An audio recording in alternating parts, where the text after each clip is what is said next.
안녕하세요. 월 1,500만원의 매출을 내는 셀프 바리스타의 손대리입니다. 제가 저번 영상에서 우리 셀바는 어떤 마인드를 가지고 또 어떤 노력들을 했는지에 대해서 얘기를 한다고 했었죠. 그래서 오늘은 주제에 맞게 이야기를 해볼 겁니다. 우선 어떤 사업이든 그 사업의 노하우는 오너의 철학과 개성으로 이뤄낸 사례가 있어야 되는데, 오늘 우리 셀바는 그런 사례를 제공해드리고자 합니다. 셀바를 창업하기 이전에 무인 카페를 20군데를 찾아다녀 봤는데, 그 당시에는 프랜차이즈를 할 생각도 없었고, 나 그냥 작은 카페 하나가 있었으면 좋겠다 라는 생각으로 대표님이 고객으로서 먼저 체험을 해보셨답니다. 다니면서 느끼셨던 게, 새로운 곳에 새로운 체험을 할 수 있어서 너무나 좋았지만 이게 만남의 장소로서는 안 되겠다라고 생각을 하셨대요. 그 이유를 바로 해서 얘기를 해보자면, 첫 번째는 카페는 만남의 장소이고 휴식의 공간인데 자리가 전혀 편하지 않았다는 겁니다. 아무리 작은 카페라도 편안함이 있어야 되는데 오싹하리만큼 무서우셨답니다.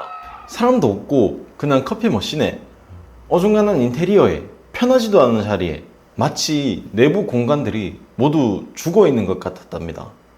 그래서 굉장히 무서웠다고 말씀을 하셨었는데, 살아있고 생기가 돌아야 할 카페에 죽어 있는 듯한 느낌이 굉장히 많이 들었다는 거죠.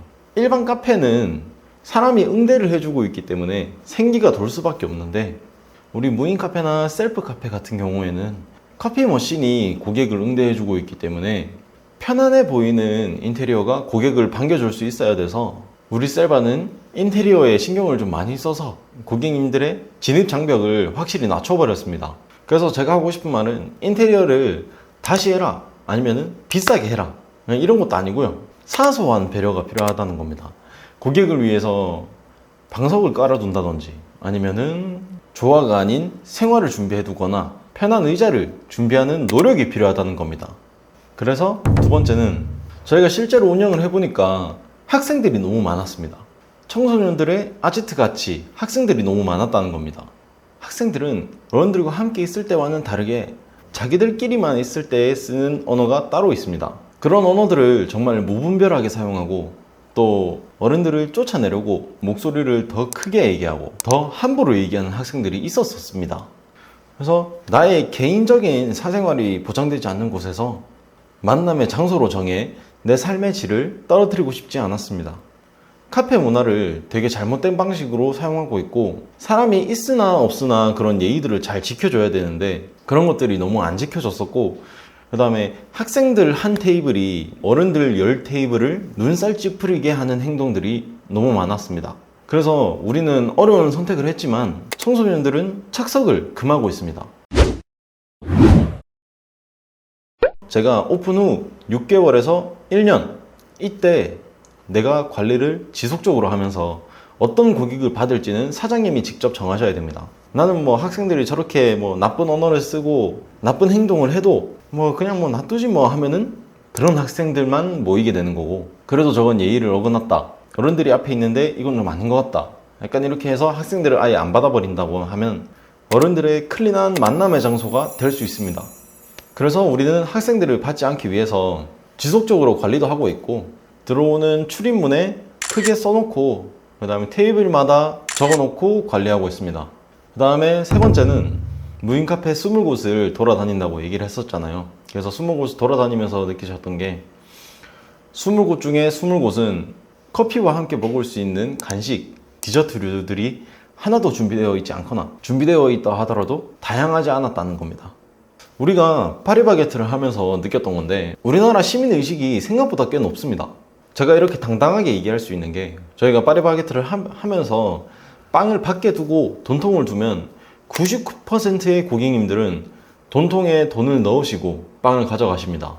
이것을 실제로 저희가 이런 방법으로 몇 번 사용을 했었고요. 이것을 바탕으로 고객님을 믿고 키오스크에서 스스로 결제하는 방법을 택했는데, 이 방법이 정말 잘 맞아떨어졌습니다. 그 다음 네 번째인데, 그 20곳 돌아다니면서 느꼈던 게, 20곳 중에 18곳은 청결하지가 않았습니다. 청결이 얼마나 중요하냐면, 우리는 고객과 직접 대면을 하는 게 아니잖아요. 매장을 찾아주시는 고객님들께 감사를 표현을 할 수 있는 게 청결뿐이라는 겁니다. 그래서 우리 셀바는 어떤 마인드를 가지고 있냐면 고급 호텔급으로 청결을 유지해야 된다는 겁니다. 대표님이 말씀해 주셨는데 예전에 자녀분들을 키울 때 유치원을 보내놓고 집안을 깨끗하게 청소를 해놓고 애들이 마치고 와서 놀다가 보면 다시 더러워지잖아요.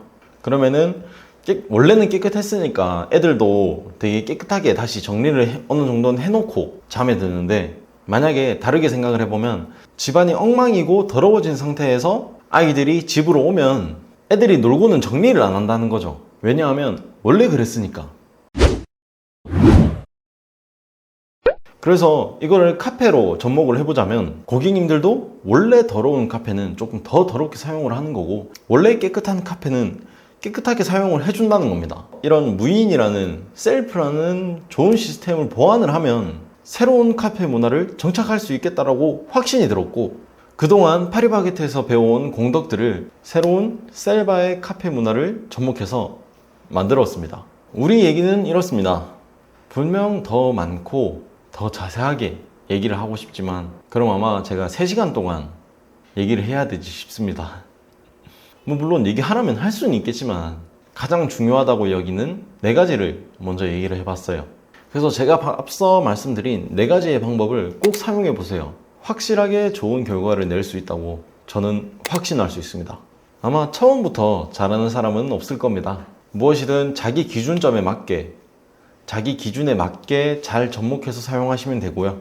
나보다는 훨씬 큰 사이즈의 옷이 보인다면 자기 사이즈에 맞게 다시 리폼을 해서 본인의 사이즈에 맞게 제작을 하시면 됩니다.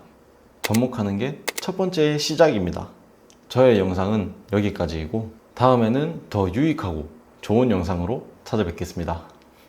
오늘도 좋은 매출이 나오는 하루 되세요. 감사합니다.